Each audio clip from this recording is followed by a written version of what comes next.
Sen gelgen kişinin barındırı. Bul beş taz, men beş taz, sizler de beş taz verdiler. Men böyle salat verdik. Yana day. Bizde bolgonu karmagan tüttürünü undaynamayız beş taz da. Sizler erkele tutmasın. Beş taz ile de aytat taz bizim o da oldu. Yeme, rahmat, koğuturuyor. Canbek, Yeldemur'un Canbek'e satarlar.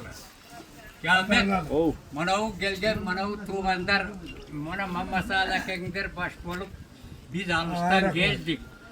Bizge bata verip koysanlar, rahmatın arda açtık koysanlar, biz ruhsat verseler, kayta versek olur degen geptiğil olsa.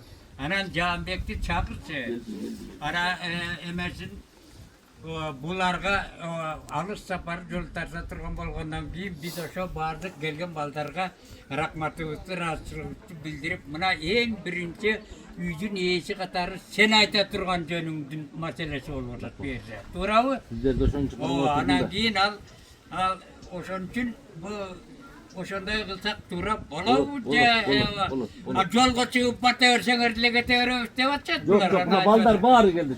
Бир туугандар кеткен. Силер тургузбайбыз. Gelemi. Ya bana aksakal anan kalgan buraya verermiş. Tuğanlar şu alışsan gelip etsinler bana ocağım beke. Bu şu lamancılık olsun.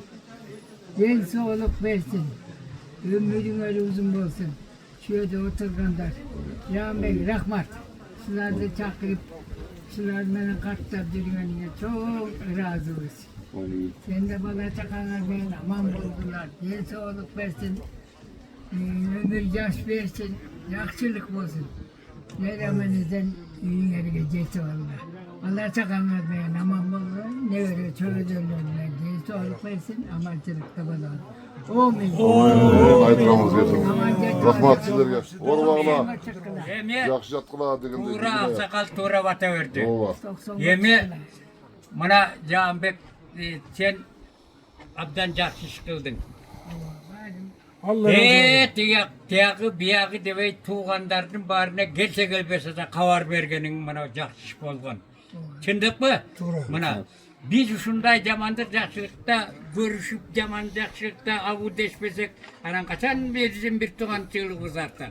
Bana bu senin başkarımız hiçbirimiz atkarlık biz sen şunu atkarganın için sana razıçılık bildiremiz. Allah razı olsun. Ana emi ama masalı özün aytıyor. Ne diyorsun? Rahmat sizlerge. Buna emi surayı verip batalım. Özün ayt. Ecemizge batanı kıldık. Şu elge bata kılalık ha. El yurt menen aman bolgula. Daim şu tuğandığız üzülbesin. Bekem de versin. Gelecek oğlun bizden ülge alsın dep birigi başımızda kattaş otabız. Aksakalda serge den soluk versin. Gelerge kurultayga çeyip Orbay anlayın da Orbay görüşkönge çeyip ha. Jakşılıkta joluşanı. Yaxşılıkta. Jakşılıkta. Otur öyle, otur öyle.